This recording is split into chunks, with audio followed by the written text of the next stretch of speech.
नमस्कार. शेती माहिती 2.0 या शेतकरी यूट्यूब चॅनलमध्ये स्वागत आहे. उद्या 10 जुलै या ठिकाणी तर या जिल्ह्यात पावसाचा अंदाज आहे. काय आहे सविस्तर आढावा जाणून घेऊयात या व्हिडिओच्या माध्यमातून. यापूर्वीच आपल्या चॅनलवर नवीन असाल तर आपल्या चॅनलला सबस्क्राईब करून शेजारी बेल आयकॉन नक्की प्रेस करा. तर छत्रपती संभाजीनगर जिल्ह्यातील वैजापूर आणि कन्नड तालुक्यामध्ये पावसाची शक्यता आहे. जालना जिल्ह्यातील जाफराबाद आणि भोकरदन भागामध्ये देखील पावसाची शक्यता आहे. त्यानंतर पुणे जिल्ह्यातील जुन्नर तालुक्यात थोड्याशा पावसाच्या सरी शक्यता आहे. नगर जिल्ह्यात उपरगाव, संगमनेर, राहुरी आणि नगर तालुक्यामध्ये हलक्या पावसाची शक्यता आहे. बीड जिल्ह्यात आष्टी आणि धाराशिव जिल्ह्यात वाशी, भूम, लोहारा आणि उमरगा तालुक्यात देखील पावसाची शक्यता आहे.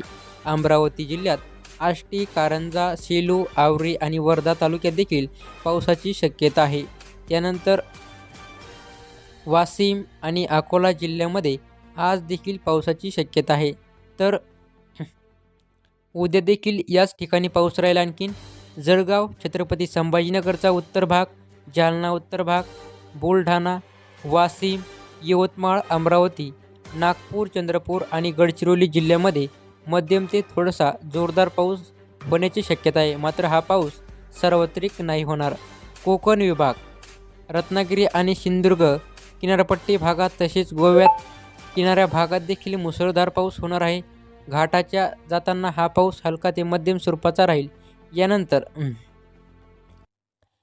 धुळे, नंदुरबार, नाशिक, नगर, पुणे, सातारा, सांगली, कोल्हापूर, बीड, धाराशिव, लातूर, परभणी, जालना, छत्रपती संभाजीनगर आणि सोलापूरच्या या जिल्ह्यामध्ये हलका मध्यम स्वरूपाच्या पावसाच्या सरी पडण्याची शक्यता आहे.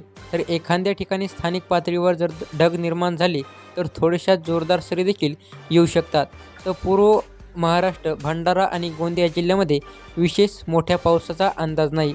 हवामान विभागाने उद्यासाठी यवतमाळ आणि वाशिम जिल्ह्यामध्ये मुसळधार पावसाचा येलो अलर्ट दिला आहे. तसेच काही जिल्ह्यामध्ये मेघगर्जनेसह पावसाची शक्यता आहे. असेच नवीन हवामान अंदाज जाणून घेण्यासाठी आपल्या चॅनलला सबस्क्राईब करा.